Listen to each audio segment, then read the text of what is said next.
gamers, welcome back to another bite-sized episode of the Backlog Breakdown. I am your host, Josh, and today I am seeking to encourage and equip the church to play well and wisely and responsibly with a kind of a bigger, kind of a heady concept here. Now, this is a bite-sized episode, which means that this is not a fully formed thought. This is not something that I've taken a ton of time to really dig into like we typically try and do on our normal episodes. But I do want to present something to you and hopefully encourage you in your play, in your recreation, to do so well. And it stems from a question I was asking myself. So our next episode that'll be released next week, it has to do with the huge video game platform Roblox.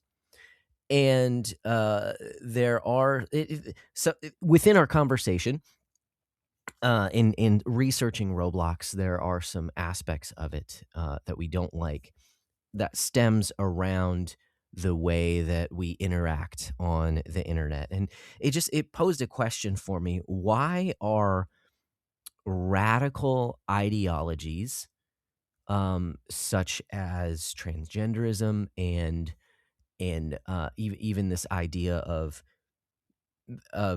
being a furry, or really identifying with a different, with what you are not, what I'm trying to gather my words here, which is not a great thing on a podcast, right? You should already have this preformed. But these ideas that that divorce us from our bodies and the ways that we are created, and instead invite us to not just inhabit someone else or something else, because I don't think there's anything there's anything inherently wrong with that. I don't. But to then say that, to identify with something that is different than the way that you were created by God, and that is frankly radical. Okay, that's not something, in 2026, it's not as uncommon as it was 5-10 years ago. I understand that. But when we look at human history, that is a radical ideology. And so it just hit me. Okay, how do we get here? What is it that drives this? And particularly, okay, there's the cultural aspect to it, yes.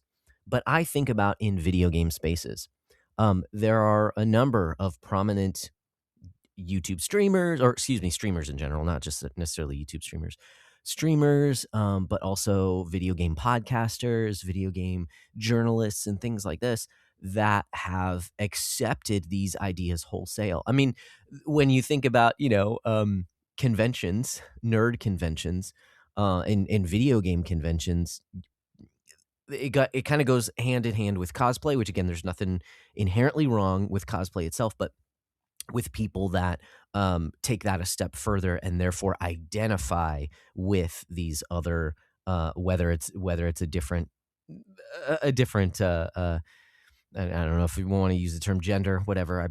I believe sex and gender are the same thing, because the Bible doesn't differentiate between them. So whether that is identifying with a different gender, or whether that's identifying with a different spirit, or a different animal or being, or something like that. Why do they seem to be prevalent within video game spaces? And I think it has to do with the idea of disembodiment and the time that we spend outside of where our minds are inhabiting other places and other people and other things, as opposed to physical reality and in working with our hands. Okay. So in saying that, I once again feel like I have to reiterate that this episode, or these thoughts, is not to condemn any one thing in particular, because I don't think, okay, so for instance, with video games, we inhabit an avatar. Okay, and it was pointed out to me recently that in a lot of games, when you change your outward appearance in the game, it's called a skin, which, when you think about it, that's kind of a creepy concept. Like, oh, I'm wearing a different skin. I much prefer the context of theater where you're wearing a different mask or you're putting on a different persona. I like that a lot more than, oh, I'm crawling into a different skin. That just has a little bit of a creepy connotation to it.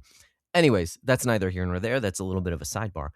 But when we inhabit these other avatars, I don't think there's anything wrong with that. I think actually that books and movies invite you to do the same thing, to put yourself in someone else's shoes for a little while, to see life from a different perspective. And I don't think there's anything wrong with that. In fact, I think it's very beneficial. Where I think the difference is that the more time that we spend inhabiting a different avatar, a different persona, wearing a different mask, then the temptation is to identify more with that persona than we do with the way that God has created us and our bodies and the life that we live in, the place that we inhabit that God has placed us in. We know that God is sovereign. We know that man makes his plans and God directs his steps. And so we ought to cultivate a thankfulness for our station in life. Of course, that's coupled with a bit of discontent because we're on mission and there are things that we want to do and get done, whether that's career-wise or whether that is evangelism, whether that's going out and sharing the gospel.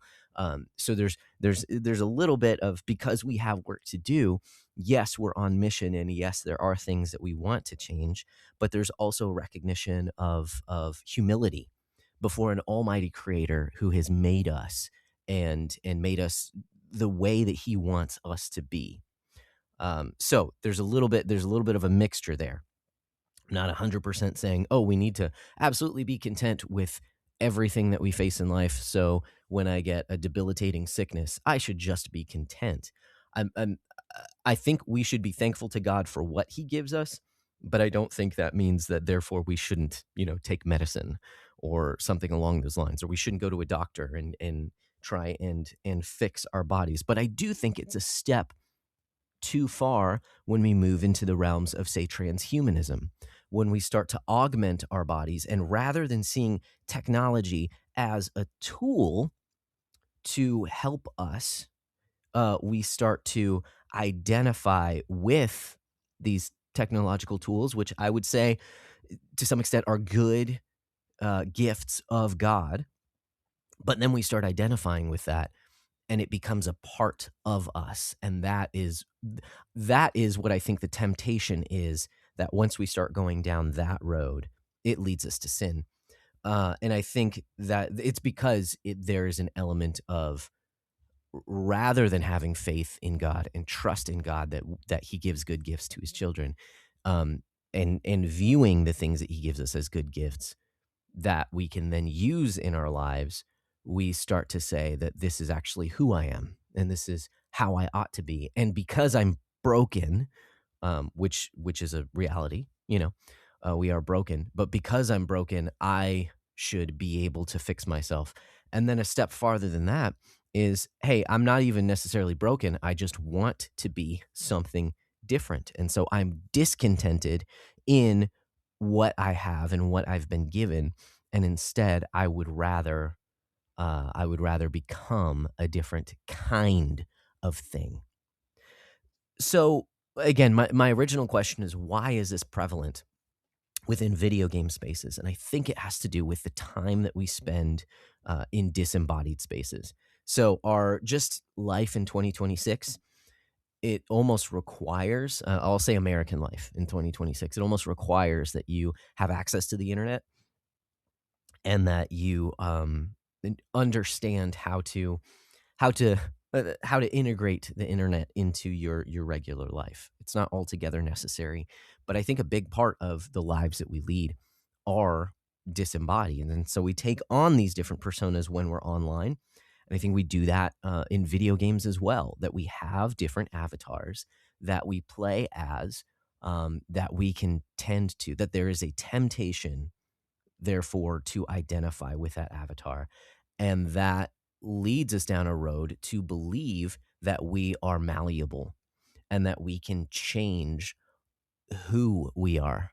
and what we are, as easily as we put on a different, we choose a different screen name or profile picture or skin, for lack of a better term, for our online avatar.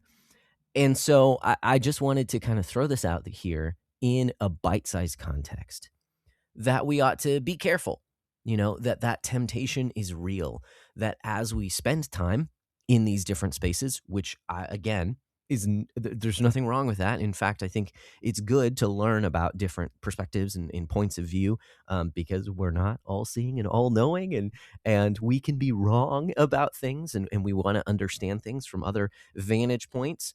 And it helps us to know that we are not alone, is what Lewis said, is why we read books. And I think embodying someone else, or at least attempting to view the world from someone else's eyes, helps us to do that. But where I think one of the major points for me, when I think about doing that, is that I do that. I put myself in someone else's shoes so that I can then take what I learned from that experience and bring it back to my own life. And I think that's the same in online interaction, is that rather than having a separate online life, I ought to view it as online tools and spaces are there for me to bring back the goodness of those things, and spit out the bones, right? Eat the meat and spit out the bones. And those good things that I can learn in those spaces, I want to bring it back to my life and the way that I live my life. And similarly for video games, I don't play video games necessarily as a pure escape, and that's a big conversation that we can have that. But I think if we view playing video games as a form of recreation, then the things that I want to take from video games, I want to bring it back to my life. I want to recognize the experiences that I can have in video games are good experiences, and I can enjoy them, but I can use them as a form of recreation so that I can then go and live on mission the rest of my life. And rest and recreation is a good thing that I can use in my life, that is a part of the rhythm that God has created within my life. Therefore, to help me to, I was going to use the word regenerate, but that's probably not the best word because usually that's tied to salvation. But that can help to, just give me more energy for the rest of life as well. That I can think about things and think about experiences and think about, oh, what would I do in this moral dilemma? Something like that, that I can then bring back into my own life and my own understanding of ethical dilemmas and morals, so that when I encounter these things in real life, I will have already had this playground in which I've been able to think through it, as opposed to, no, I want to embody this other character. I've actually become a completely separate character, and therefore, who I am in the real world IRL is not really who I am. And I think we see that temptation, and I think that temptation is prevalent within our video gaming space because of the amount of time that we can spend. I do think it also has to do with age and, at what age were you introduced to the internet, things like that.